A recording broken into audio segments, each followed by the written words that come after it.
When people come to the zoo, it's not just the one animal that they're seeing or the two animals that they're seeing. Those animals are representative of a story that we're trying to tell. They're representative of their species. And they're also representative of a lot of the scientific work we're doing to help save these animals, both in captivity and in the wild. There is no better ambassador for the cause of conservation than the charismatic giant panda. Well, giant pandas are really they're the rock stars of the animal world. Black and white just does something for every human on the planet, and these pandas are the ambassadors not only for panda bears in the wild as a species, but for bamboo habitat for all that is China. Lisa Stevens is curator of giant pandas at the National Zoo. The cute factor is a great factor to have when you're dealing with an endangered species, because cuteness is a great hook to get people interested and to get them to care. That's our famous Taishan, doing what he does best, which is sleep. Oh, I want to touch it. The panda cub Taishan was born at the National Zoo in 2005 using artificial insemination. Oh, Look, he's going to look up. Aren't you lucky? Oh, please, get back up. He might eat some bamboo for us. Taishan was the first surviving panda cub born at the National Zoo after 30 years of captive breeding trials, tribulations, and disappointment. Pandas are a tricky lot. Evolutionarily, they don't do themselves any favor. They ovulate once a year. They generally have one cub every other year under the best of conditions. They're specialized feeders. They need a certain type of bamboo where they starve in the wild. So they're a real challenge. The bamboo that giant pandas need to survive only grows naturally in certain temperate forests in China. Through fossil evidence, we know that pandas ranged all the way down into Southeast Asia and all throughout China. But with the disappearance of their temperate forests, their numbers are now down to just a mere 1,600. We have done a ton of work on pandas. We've done the biological science of pandas, we've done the nutrition of pandas, we've done the reproductive biology of pandas, and we have trained over 150 Chinese scientists to preserve and conserve pandas in the wild. Of course, reproduction is the essence of survival. The goal of any breeding program in a zoo is really an insurance policy against extinction. And so a lot of the techniques that are used in human reproduction and infertility now, procedures like artificial insemination, in vitro fertilization, we're applying to the endangered species. Unlike human females who ovulate monthly, a panda female has just one chance a year to get pregnant. The female only comes in estrus once a year, and so she has a very small window of fertility. It may be 24 or 48 hours, and so not only did we have to develop the technology to do the artificial insemination, we had to really get the window of fertility down. To further complicate matters, most giant panda males in the captive population just aren't interested in sex. Only about 15 males in the world will breed naturally in captivity.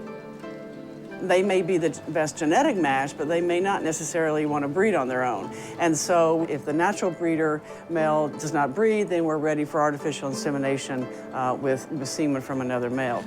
The National Zoo's famous female panda, Mei Xiang, came into estrus in 2005.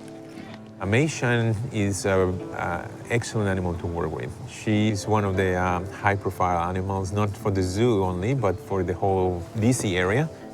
Dr. Carlos Sanchez led the anesthesia team for the artificial insemination of Mei Xiang.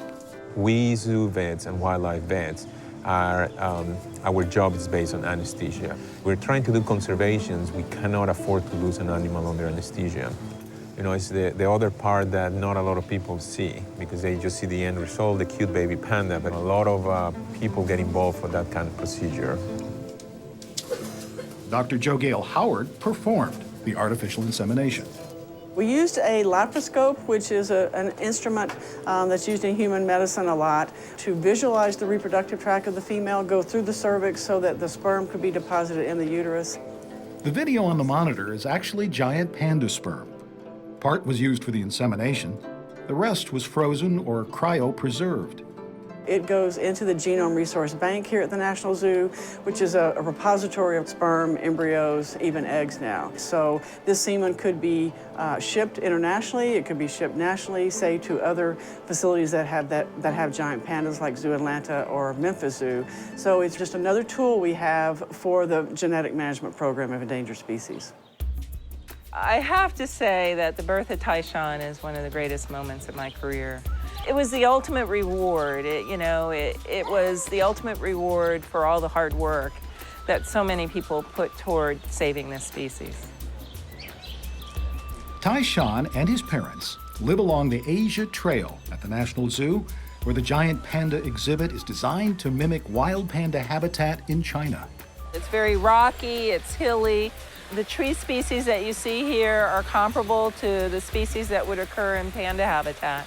And this is Taishan's favorite tree. He likes to climb up and perch right in the middle of this tree. Asia Trail is a complete immersion. We have tried to make people feel like they're really in Asia. Everything from the landscaping to the exhibits themselves to the colors reflect what Asia is. Most importantly, the 6-acre Asia Trail is designed to make the endangered species who live there feel at home. Like these intriguing little red pandas with their ringed raccoon-style tails. Red pandas are very similar to giant pandas in that they're developed to eat bamboo, but they eat the leaves off of bamboo instead of the stems. Well, historically, zoos have been menageries of animals, but now there's a lot of science behind living museums. If someone was of the mind frame that zoos were circuses or just for entertainment, I would initially tell them that's what zoos used to be. And that was in the 1800s when zoos first started coming up. But the original idea behind the Smithsonian National Zoo was different. Concerned about the rapid disappearance of American wildlife like the bison and the beaver, zoo founder William Hornaday envisioned a facility that would breed endangered animals in captivity and educate the public about conservation. In 1889, Hornaday opened a small trial zoo on the mall outside the Smithsonian Castle.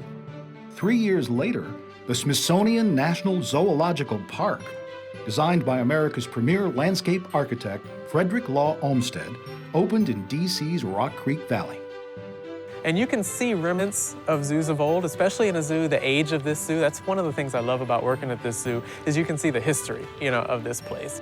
Some of the zoo's early features are still in place. The walkways, the landscaping, the magnificent reptile house. With its intricate brickwork, relief carvings, columns, and other ornamentation, the reptile house looks quite reptilian. In zoos of past, these exhibits were concrete and steel. People would come by, look in the cage, see the animal, and go to the next exhibit. Now, we're asking you to open your eyes and look. We're part of the Smithsonian Institution, and so having the backup of the largest museum complex in the world really adds value to what we can do as a zoo. No other zoo in the world has that. It is our nation's zoo, we're free, so as such, we're available to everybody, but we're also available to people around the globe, both through our international programs as well as the website. The National Zoo can also be watched from somebody's home computer. We have the panda cams. There are over 40 cameras in the panda habitat alone. There are dozens of cameras elsewhere in the zoo in the cheetah habitat and the elephant habitat and some of the bird habitats. And you can go to your computer at home and you can find out lots of stuff about the National Zoo, and you can watch pandas 24 hours a day, 7 days a week.